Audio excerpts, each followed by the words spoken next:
So what do you do to put parameters around what you maybe won't say from the pulpit? Let me give you an example. Just thinking about the current political climate, the desire for us as a church, as leaders to influence our congregation, to be involved and be active, but balancing that with being too political. So how do you lead? You mentioned we really feed from the pulpit and not really lead from that position. So how do you balance those maybe pressures a little bit to be the leader that the congregation needs to be, but also protecting the purity of that pulpit?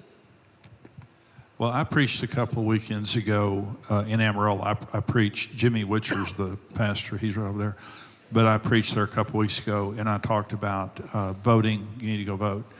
And what I said is I'm not a political leader, but I'm a moral and spiritual leader. And I want to talk about some of the moral and spiritual issues facing our country. And I talked about transgenderism and the sexual confusion, which happened in the Garden of Eden in Genesis 3, when Adam and Eve rejected God. The aftermath of that was Satan came and lied to them about their sexuality. In Genesis 2, it says that God made them naked without shame. Genesis 3, now they're ashamed. In other words, he told them God made a mistake, like he's doing right now. And I talked about Genesis 1, it says God made them male and female.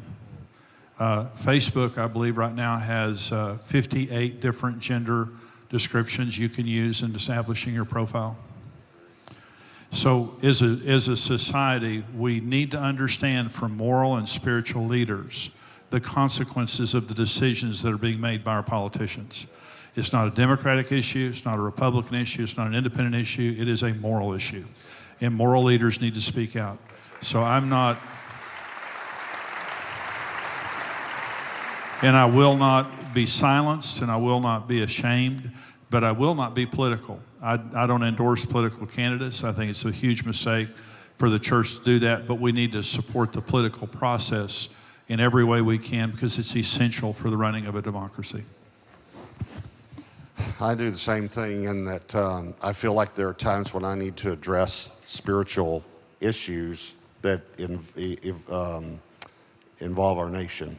And so in the month of August, you can go online, listen to it. I preached a message called Still. I said God is still in control. Jesus is still the answer, but we still need to do our part. And I talked about voting, and I talked about some moral issues. And one of the things that I explained to the congregation is why it's important for us to vote. And as I said last night, I would love for you to do this. The deadline to register to vote is October 11th. I'd love for you to do it this weekend. People need to register to vote. You'd be shocked at how many members you have who are not registered to vote, and how many who are registered to vote did not vote. And so, I explained that to the congregation. It opened their eyes. But the reason we don't is because we're not a democracy. Contrary to what any politician says, America is not a democracy. It is a republic. And I'm not talking about a party now, okay? So don't think I'm talking about a party. It's not, I'm not talking about parties. We're a republic. A democracy is ruled by a majority. And a republic is ruled by constitutional law. So we're a republic with a democratic process. In other words, we elect leaders who will support our Constitution. That's what we're supposed to do. That's what a republic is. A true democratic nation actually votes for laws. Every law that's passed, they have to vote, and it depends on the majority, and that's how the law gets passed. We don't do that. Okay, here's the problem, though. I think so many Christians think, well, we're a republic, and we're a Judeo-Christian nation, and so I don't like either candidate, so I'm just not going to vote. I'll be okay. And, well, the problem is that people who want to amend and interpret our Constitution, because it can be amended and can be interpreted, and they are voting because they know that our nation can be changed. So those of us that think, well, we're a Christian nation, we don't need to vote because I don't like either of them. I don't like him or her or it or what. I don't like any of them, But we have seen what's happened. I mean, where children can't even go to the bathroom in safety anymore in our country. It's phenomenal. And of course, all the way back to now we're killing the innocent. And there's one party, I told our whole church this, I read the party platforms. One party believes in the sanctity of life from conception. One party believes that you can abort the baby, listen to this, 1 month, 1 week, 1 minute before it's born. A minute before it's born. Because they can't give an inch. Because if they give an inch, if they say, well, a minute before, you can't do it. Well, then that means that life began before birth, which it does. It begins at conception. So they can't even give an inch in their platform. And it's very vague. It's very, it's very, very subtle how they say it. But you have to tell your congregation. We also sent voter registration cards to the whole congregation.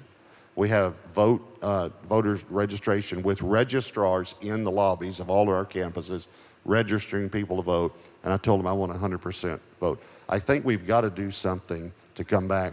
And then also, just one other thing, the economical thing. Jimmy said he's not a math guy, and I'm a math guy. Some of you know. My father's a mathematical genius. Thomas Miller and I, do algebraic expressions in our head, and it's just fun. It's just fun. Isn't it fun? That's just wrong.